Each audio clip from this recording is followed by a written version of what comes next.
Ayun guys, welcome back to another tutorial. So, it's season na naman ng pasukan or review center na application.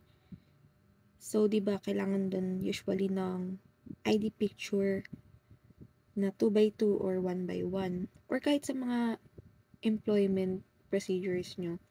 So, gumawa ako ng template sa Canva. Meron na siyang 1x1 and then 2x2 na format. Ang gagawin nyo lang is upload nyo lang yung picture nyo dito sa Canva. Ayan.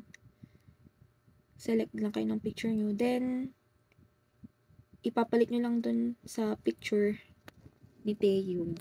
So, shout out sa mga BTS fan dyan. Ayan. Punuin nyo lang yan. Or, pwede nyo naman i-delete yung iba if, ayaw nyo ng madami. Then, kayo na mismo magpiprint niyan.